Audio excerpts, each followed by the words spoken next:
Okay, Tom. So I've been teaching since 1992. I don't know when did you do your first lecture? Late 80s. Let's leave it at that.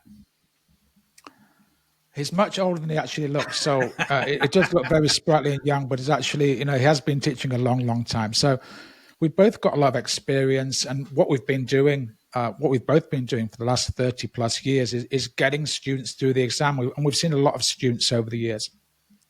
It's probably a good time to reflect what a good student does and what a bad student does. And what do you think, Tom? So let's start off with the good student. It's probably easier to start off with on that.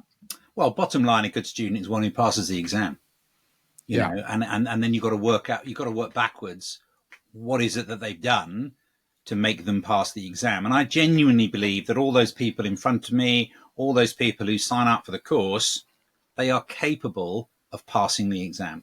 Yeah, if I didn't think they were capable of passing the exam, they wouldn't be able to get onto the ACCA register. And I believe that I'm adding value to their prospects of passing the exam. So that's my starting point. Everyone has the potential to be a good student, but then everybody has the potential to be a bad student as well, don't they? Yeah, definitely. I mean, I think the main thing I want to focus on for everybody is don't worry about the mark you get in the exam. The only thing you have to do is to pass the exam. Nobody ever asks you what mark you got in your professional exams. No, it's a question that never ever get asked. All you've got to do is, did you pass your examination? Oh, hang on a minute, Marty. I went to the dentist the other day and I said to the dentist, look, before you drill my tooth, what mark did you get? No, of course I didn't. We don't ask the dentist. We don't ask the bus driver whether he passed his driving test the first time or the second time. He's a professional. He's driving the bus. So, yeah. Respect for those of you who win prizes. I love it. I'm very proud of you. When you go and win the prize, respect. But also respect for those of you who got 51. I got 50 in one of my final exams, AFM. I got 50. Yeah. There you go. It. There's a revelation. We'll clip that out and put that on LinkedIn. So Tom, would you rather have a prize winner or a higher overall pass rate for the students who are doing your courses? Oh, a higher overall pass rate. It is about helping individuals get through and helping individuals fulfill their potential. Let's talk about good students and bad students. Let me give you one characteristic of a good student, and then maybe you can build on that, Marty. Yeah. For me, one characteristic of a good student is resilience. All right? Because you are going to have to pick yourself up again. If you're studying whatever topic you're studying, say you're studying tax, yeah, you might like capital gains tax, but not really understand personal tax.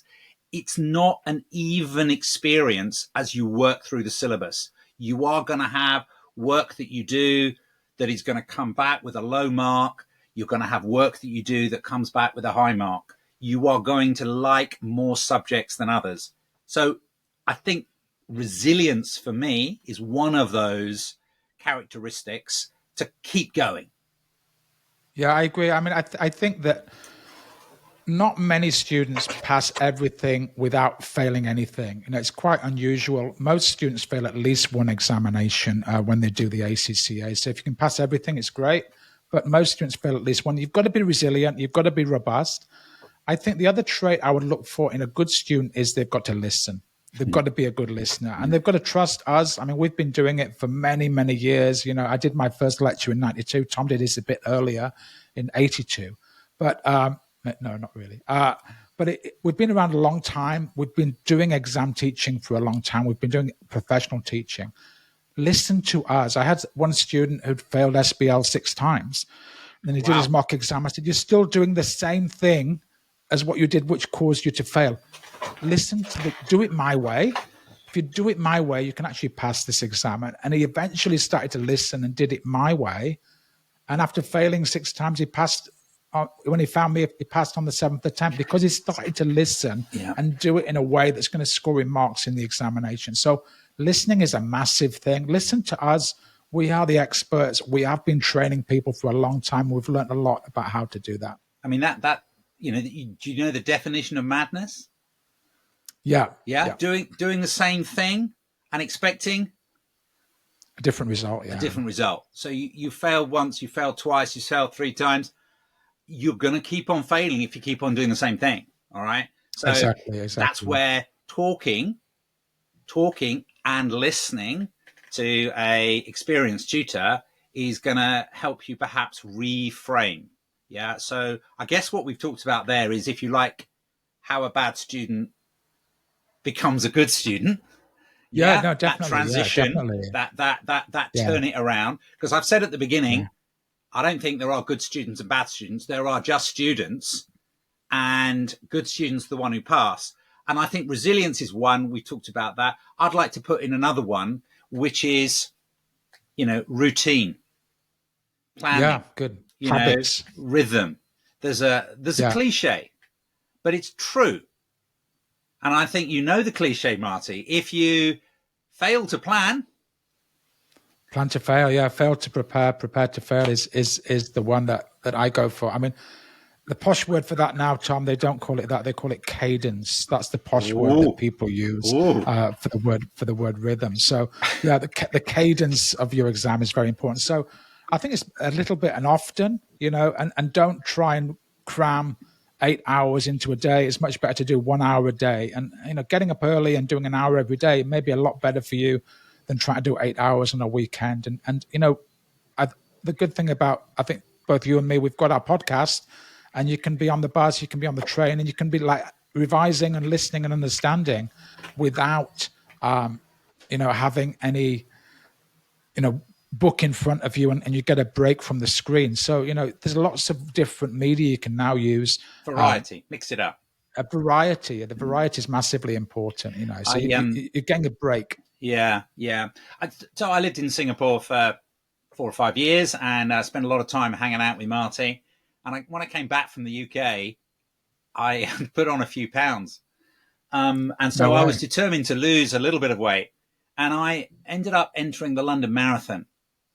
And I really had to put into practice what I preach, what Marty preaches, little and often.